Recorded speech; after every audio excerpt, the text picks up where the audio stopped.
Tantor Audio, a division of Recorded Books, presents Mrs. Kennedy, The Missing History of the Kennedy Years by Barbara Leaming, narrated by Elizabeth Wiley. Author's Note: had it not been for the fact that Jacqueline Kennedy was married to the President of the United States, it is unlikely that a single book about her would have been written. And yet, in the dozens of books about her, specific details of that presidency have been largely excluded.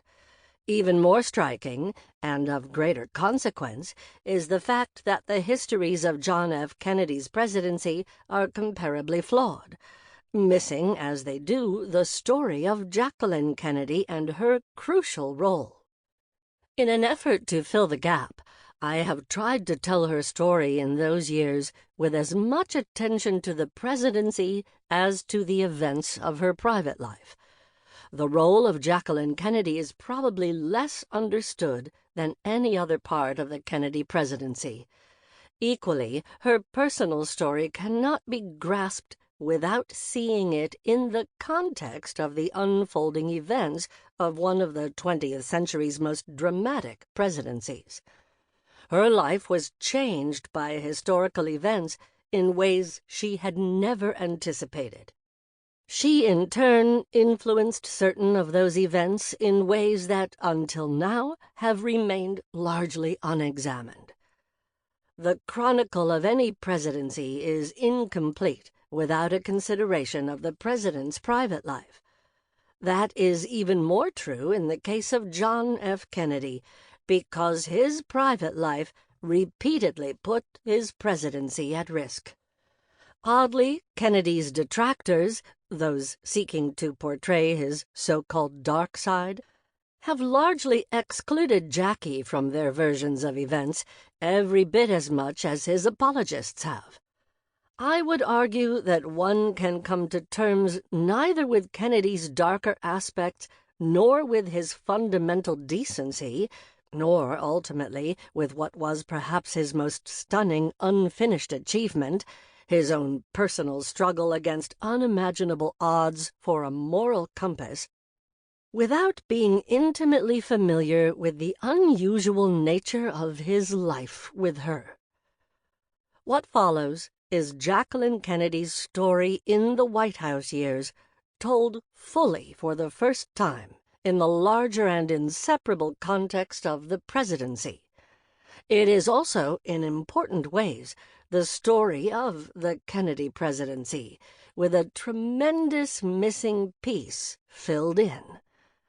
To view the presidency afresh, rather than start with published memoirs and established histories, I have reconstructed the story from scratch, using the vast documentation produced during the Kennedy administration: letters, memos, transcripts, reports, diaries, and other primary sources.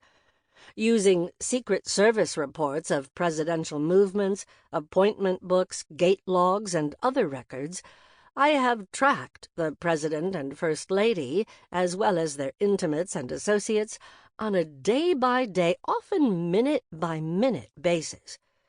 With the aid of transcripts and minutes of meetings, I listened to what was actually said by Kennedy himself and by key participants during the many tumultuous events that made this presidency such an exciting one. I followed the president afterward, whether upstairs to the family quarters or to the Kennedys' weekend retreat in the country, to see him unwind with his wife and close friends. I considered what certain of those friends had to say about the Kennedys, whether in letters or diaries of the period or in interviews, and I listened carefully to Jackie's own voice in letters and other documents. No experience can have been more valuable to me than the opportunity to study Jackie's extraordinarily moving, uncharacteristically frank correspondence with Harold Macmillan, written after her husband's death. As I encountered the passionate, emotionally turbulent, unguarded voice in those letters, and made sense of the allusions, both hers and Macmillan's, to certain defining events in the presidency, I was struck by how little has ever really been known about Jacqueline Kennedy or her intimate life with Jack in the White House years. In telling that story, it is my hope that, as I did, the listener will come to a better and more sympathetic understanding of two flawed but good and remarkable people, both of whom, each in his or her own way, came to exemplify the virtue both valued most, courage. Chapter 1. Modus Vivendi. Shortly before noon on January 18, 1961, two Secret Service cars loaded with baggage waited outside Ambassador Joseph P. Kennedy's Spanish-style mansion on North Ocean Boulevard in Palm Beach, Florida. For the better part of 2 months, the moldering house and grounds, unofficial transition headquarters of President-elect John F. Kennedy, had swarmed with family, friends, aides, and advisers. On any given day when he was in residence, every spare room had been occupied.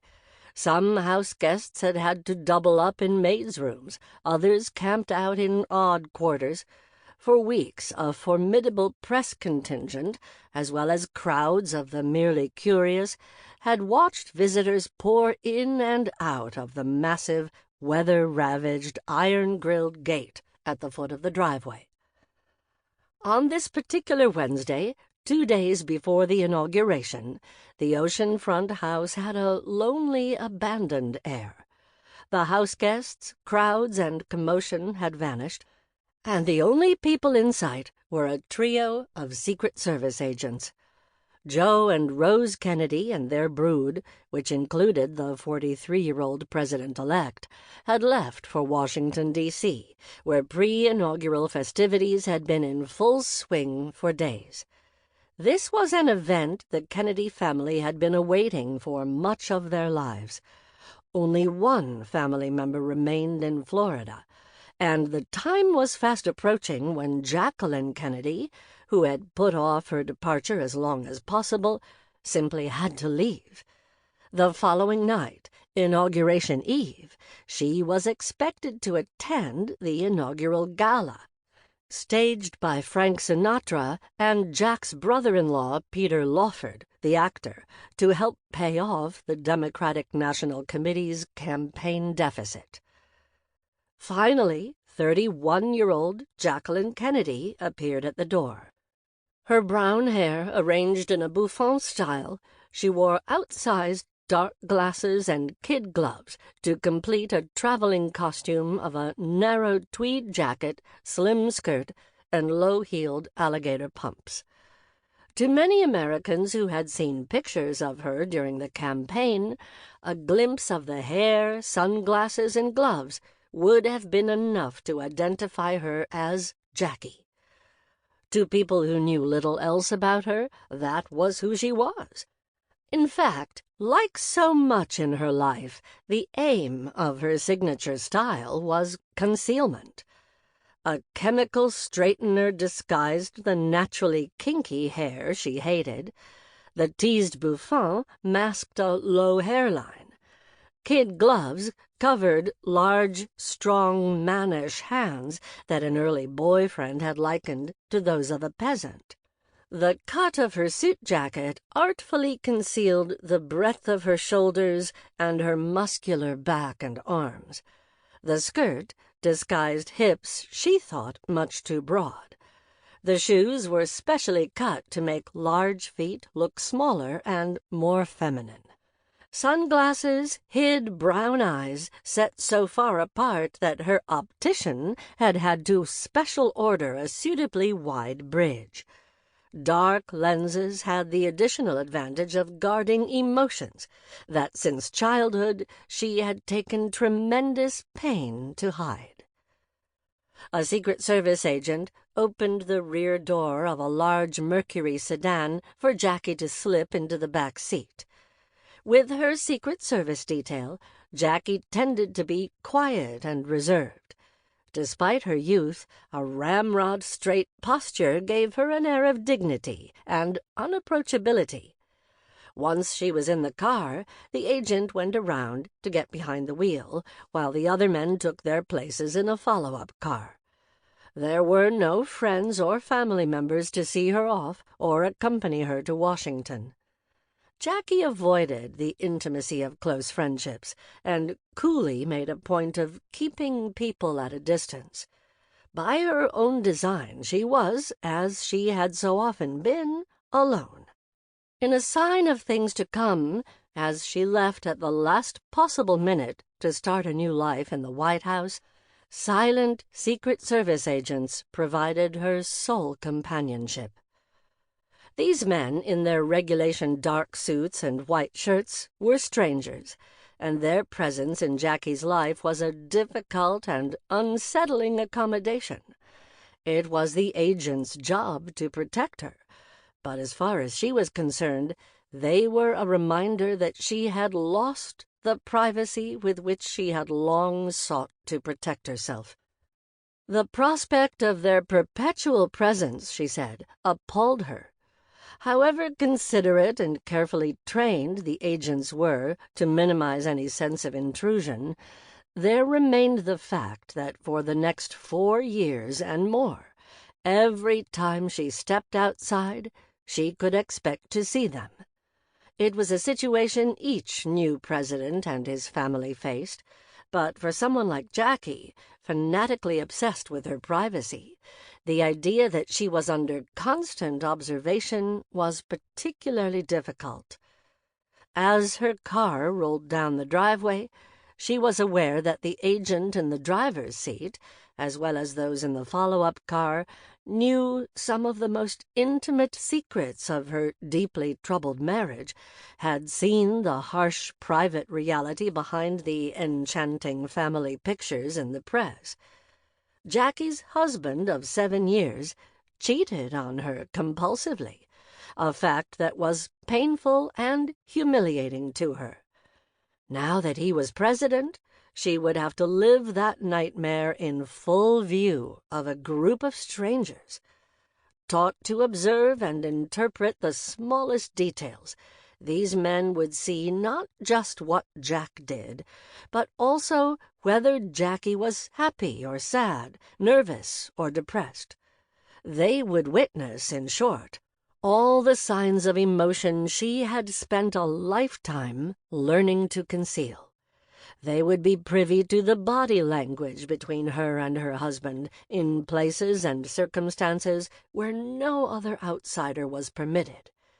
The fact that her Secret Service detail consisted entirely of men — there were then no female Secret Service agents — was also unsettling. Would they admire Jack's womanizing, as many of his male friends seemed to do? Or would they pity her, though she had worked all her life to avoid pity?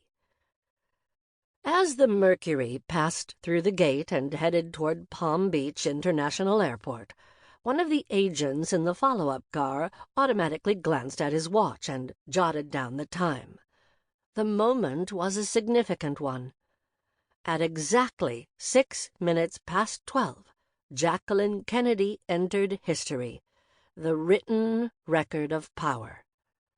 Nothing in her life would be the same again.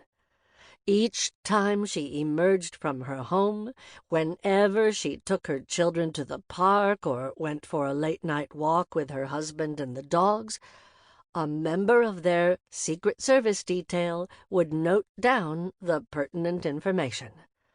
Jack's movements would be noted even within the White House. Whenever he disappeared from a party with a female guest, frolicked in the pool with girlfriends, or had a visitor in the family quarters, when his wife and children were away, that too would be recorded. All phone calls would be cited, the progress of every trip detailed. Jackie, an avid student of history, understood the uses to which such records could be put by future chroniclers of the Kennedy years.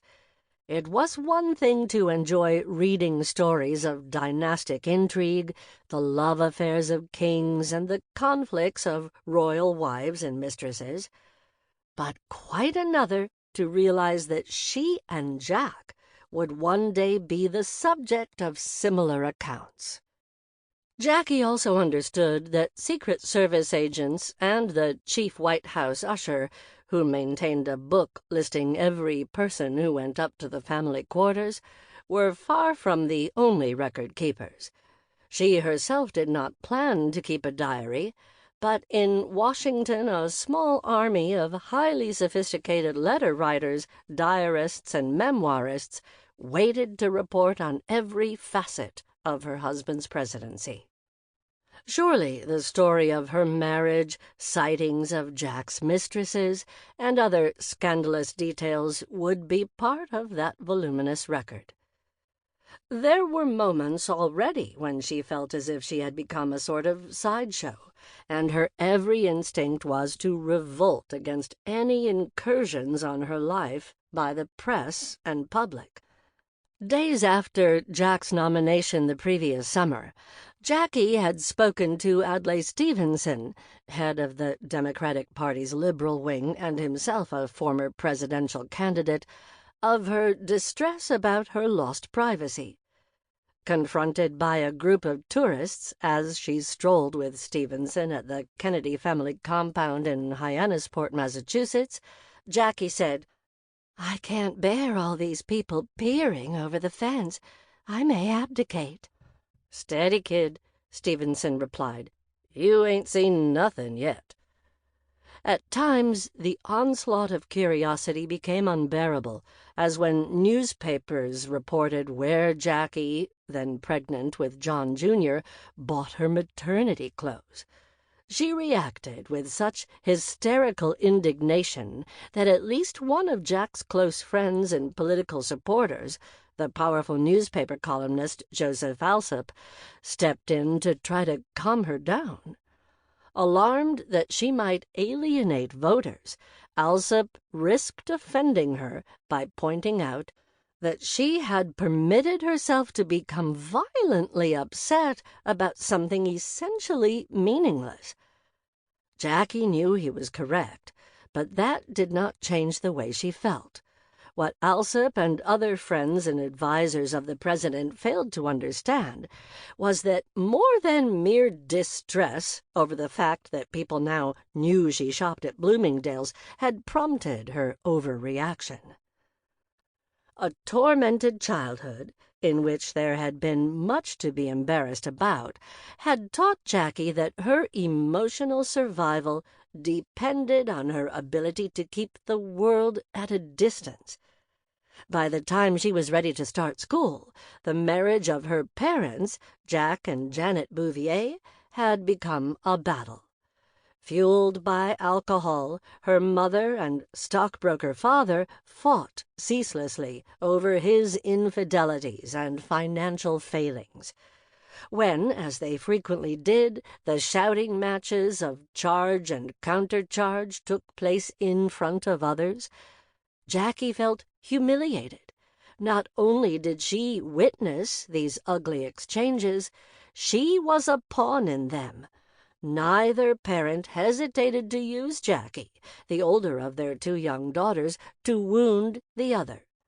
When her mother tired of shrieking at her husband, she would pour out her wrath on Jackie. He, in turn, would shower Jackie with praise, his genuine affection compromised by an awareness that his attentions infuriated Janet. Compliments to Jackie were a way to anger his wife, just as Janet's verbal assaults on the child were, as even the household help could see, really an attack on him. Jackie reacted to the family turmoil with courage and spirit. Constantly criticized by her mother, she fought back. Whether attempting to defend herself or her father, She was in a perpetual state of conflict with Janet and her violent temper. But the trouble at home had an insidious effect. More and more, Jackie retreated from other people. The reason was simple. She wanted to conceal a situation that filled her with shame. Intimacy with outsiders became a threat, feelings something to be hidden. Though Janet would later imply that Jackie was by nature unemotional, in fact, she was a turbulent, passionate person who, since childhood, had applied her own strong will to finding ways to make herself less vulnerable. Her sister Lee, 3.5 years younger, shared her painful home life, a powerful bond, but not her intelligence or sensitivity. Early on, Jackie became a voracious reader and spent inordinate amounts of time alone, retreating into a fantasy world in which her closest companions were the horses and dogs on which she lavished the emotions that were otherwise suppressed. She also learned to channel her passion into an intense response to visual beauty, developing an eye for color and form, an intense appreciation of art and dance. Jackie could be warm and bitingly funny, but other children quickly sensed that she let no one close. She even learned to hide her feelings from her parents. She made a point, partly to annoy Janet, of gushing over her father.